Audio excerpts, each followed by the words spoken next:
Hi there, welcome to our Essentials of Workers' Compensation, and today we'll be discussing workplace injuries, the employer and the employee. What we're covering today: how a workplace injury can affect the attitude of a good employee, the importance of communication, terminating an injured employee and legal costs, Labour Code Section 132A, discrimination. A work-related injury is a scary event for an employee, or can be. They're concerned about their health and welfare, they're concerned about the ability to continue to feed their family, what happens to their group health benefits, their ability to play with their kids, do the things that they like to do for off-the-job activities. So it can be a very scary time. Additionally, they get a lot of communication from the insurance company or claims handling entity, and it's filled with a lot of legal terms, and in every piece of communication the employee gets, there's a big highlighted section: you have the right to consult an attorney. So it can be a very ominous thing on the part of an injured worker. And employers have to understand that.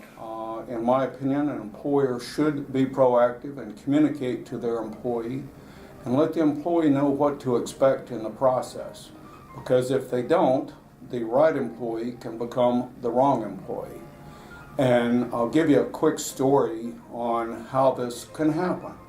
I can't tell you how many times I've had employers say to me after an employee has an injury, "I want Jim to have every benefit that he's owed. He's my best guy. I really want him well taken care of." And then sometime down the road, usually 6 to 12 months into the claims process, things change and Jim suddenly becomes the wrong employee. He's uncooperative, he's resistant, he's hostile. How did that happen? There's a variety of reasons how it can happen, but the primary reason is he didn't know what to expect in the process. His employer did not communicate with him, either at the beginning of the process and certainly during the process, so expectations on both parties were not met, and Jim went from becoming the right employee and the best employee to the wrong employee and someone the employer wants to fire. This is not a happy situation and certainly does not increase the employer's profitability, which is their primary reason for being in business. Previously, we talked about how the right employee can become the wrong employee after an injury. And as mentioned, the employee can become hostile, refuses modified duty, abuses whatever accommodations the employer has tried to make for them to be at work.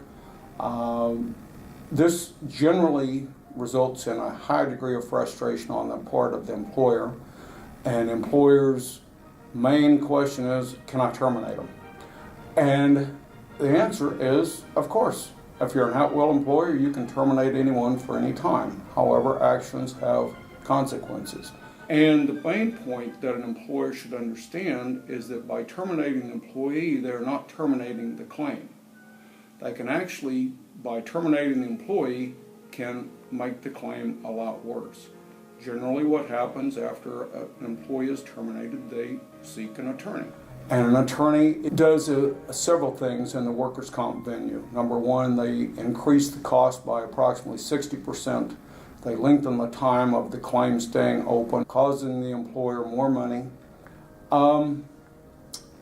And there's another little insidious thing that we have here in California, and that is terminating the employee can result in a violation of Labor Code Section 132A. And Labor Code Section 132A is discrimination of an employee following an injury. And how does this happen? Well, an employer demotes an employee after an injury or assigns them a task that the employee thinks is demeaning or treats them in any other way than what the employee expects, and the employee can allege a violation of Labor Code 132A, discrimination due to injury. Once the allegation is made, the burden of proof shifts to the employer to prove that that was not the case, that they were not discriminating against the employee due to the injury. They had legitimate reasons for doing what they did. However, as mentioned, the burden of proof is on the employer to prove this. If the 132A case does go to court, and it's the venue for that is the Workers' Comp Appeals Board, which hears all matters regarding workers' comp, the general or the average defense cost, even if an employer is correct, is about $5,000. And the increase in benefits to the injured worker, if the employer is found liable, is a 50% increase of all benefits. And it should be important to know that these costs, both for the defense and the resulting liability, are not covered by workers' comp insurance. So that's why it's so important that an employer understand what they're dealing with and that they don't do things that get them in trouble by creating claims of discrimination. Thank you for watching. Please feel free to call either one of us for a free 1-hour consultation on your workers' compensation options.